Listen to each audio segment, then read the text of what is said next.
Hello, football fans. Well, we're back.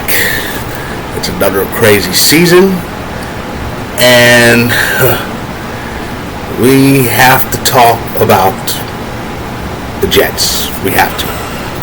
So, I was one of many who was looking forward to seeing Aaron Rodgers out there. I was very curious. A lot of us were. I mean, what was gonna happen with the Jets? I mean, remember last year they were pretty close. They had a dream season by Jet standards, and now that they had the best quarterback in the league,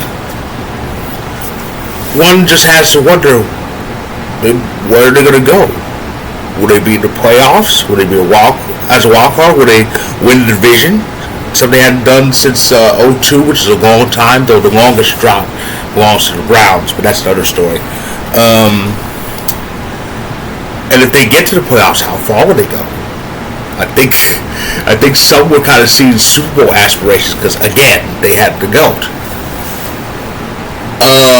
And then Monday night comes, and first off, I want to say I was very happy and blessed to actually get to see this because I have Spectrum. We all know, and anybody else who has Spectrum knows the headache we had to go through with them and Disney being at war to a point where their channels were pulled.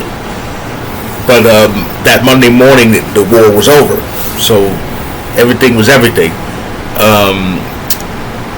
So I got to watch this on my television, and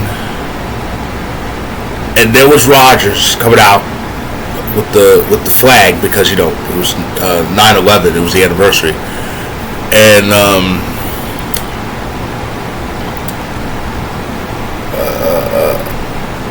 I watched this and seeing him out there just it just warned me because I watched him all those years with this logo, and again, this is a lot different than when Brett went to the Jets because there was too much drama with Favre, and all of a sudden he got taken down on the fourth play, and he was sitting down, and I went something's up, and then all of a sudden he's out of the game.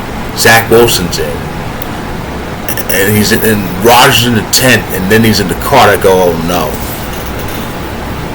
And so he gets carted away.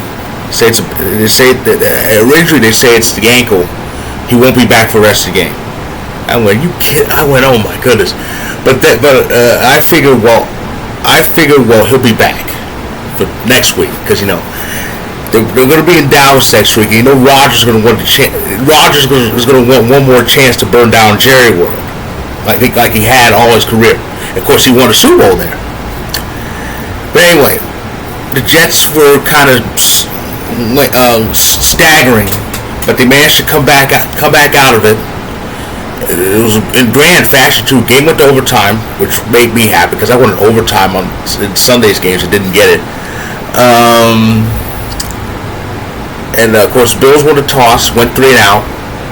They punted, and it was returned all the way. What a great New York ending. The Jets won the game, but as they and everybody else would find out the following morning, they would lose Rodgers for the rest of the season. A torn Achilles. And Robert Saleh, the head coach, among others, he kind of feared the worst. So Rodgers' Jets season only lasted 4 plays, and it's kaput. And I spent yesterday like just dumbfounded, just shocked. But it's gone down a bit, but I still can't believe it because the Jets hype was built around Rodgers being the starter, and then this unfortunate piece of happenstance occurs, and now things are just going down a bit. Optimism in the Jets fandom decreased. I'm pretty sure the playoff chances are kaput now because the AFC is too loaded.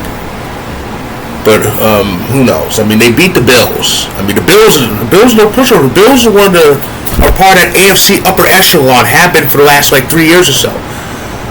So who knows? Who knows what will happen with the Jets? It's going to be very, very interesting to see what they do in the 16 games they have left. Elsewhere, though, Rodgers' former team, the Packers. It's amazing how spoiled we Packer fans are when it comes to quarterbacks, because we had Favre and Rodgers for 30 straight years, and we got a new kid on the block wearing this jersey.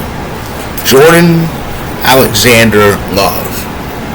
This is his first test. He passed it. Now, yeah, it was against the Bears, but it was a test. It was a test that he needed to pass, and he passed it with flying colors. And we helped him out too.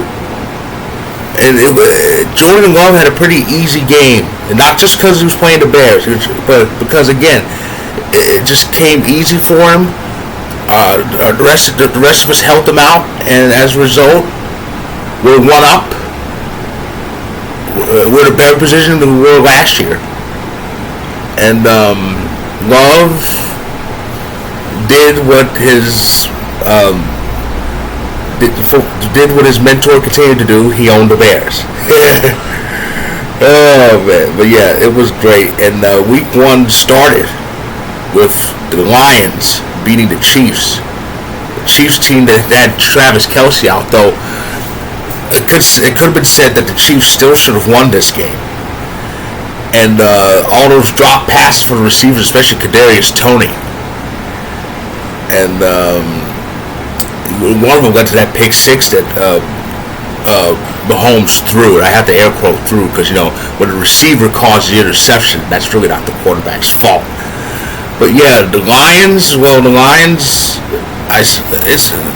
is why there was a lot of hype around the Lions. These are not the same Lions anymore. And even though I'm a Packers fan, I'm a fan of a rival, I'm really happy for Detroit because, they've been suffering for years. I've watched all of it. The bad seasons, the bad quarterbacks, Matt Millen, the bad coaching, and of course 2008 when they went 0-16. I never thought I would see an 0-16 team ever, and I saw 2 of them. And they were the first one. They're not the first one to go winless, but they're the first to go 0-16. And of course, 2 years ago, it looked like they were going to go winless. Then they had the tie, but they still had the goose egg. Finally, they beat the Vikings, and they went 3-13-1, and then last year was when things just picked up for them. They missed the playoffs, but it was by, as Donna would say, they missed it by that much. It was that close. Playoffs should be on the horizon for Detroit. A lot of people say they're going to win the division. They have a good chance at it, but all I know is Packers-Lions games are relevant again, and I'm here for it. Elsewhere, the Giants, oh boy. Giants got smoked by Dallas at home, so MetLife really needed that Jets comeback after Raj got injured. The Rams pulled off a big win in Seattle. Remember Seattle's coming off a pretty good year last year. They snuck into the playoffs in their first year without Russell Wilson. And got a good draft pick out of it because the Broncos suck. Speaking of the Broncos, they still for some reason can't beat Josh McDaniels. I don't get it. The Eagles nearly suffered the same fate that their Super Bowl counterparts did, but they managed to survive Foxborough, where Brady got honored.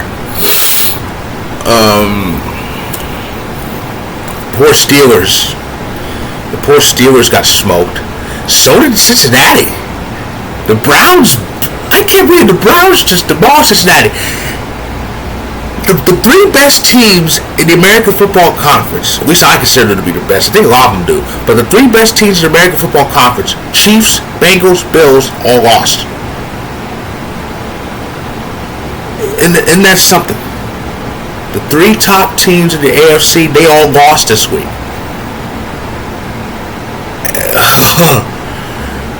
Yeah, this is going to be a hell of a season. This really is going to be one hell of a season. And what else happened? What else happened week one? The Vikings lost at home. This is the end for them. They're going to go. I said this. They're going to go south. They got rid of everybody relevant. It's just Cousins and Justin Jefferson. They're screwed. With the Lions being good now, they're screwed. They can forget it. They can forget it this year. Jags remaining at winning form. Dolphins. I have to talk about this. Dolphins had won a shootout, 36-34, and I said this on social media and in my story, which will be posted below this. Thank God for auto picks. That's how I got Tyreek Hill on fantasy. Oh my goodness! But yeah, it was pretty much a crazy and eventful week one. Oh yeah, the Commanders won their first game in the post Dan Snyder era. But yeah, it was a pretty crazy and eventful week one. And all I gotta say is it's gonna be a crazy year. So that's my recap of week one. For week two starts tomorrow with Prime Video's season premiere, Vikings and the Eagles. That's gonna be good. Jordan Love and the Packers head to Atlanta. Yeah, our home opener is week 3. That's pretty late. Lions and Seahawks play each other, but these two teams were alive in the playoff race in the final week. When Seattle won, that ended Detroit's season. So Detroit decided to end ours. Niners and Rams, always fun when they play each other. Jets go to Jerry World. Sunday night game is Dolphins and New England, and there's 2 Monday games: Saints and Panthers, and Browns and Steelers. Those are going to be good. So anyway, that's a recap of week one. If you like this video, click like and click subscribe if you want more of my story. Recapping week one will be in the description. Check it out when you can, and I'll be back. I need to talk some baseball because it's September, so I'll try to be back. And I gotta recap the CFL's middle 7 weeks, so I'll do that, and I'll talk some baseball on Sunday. At least I'll try to. By the way, congrats to the Braves for clinching, and I'll be back around this time next week to recap week 2. So stay tuned.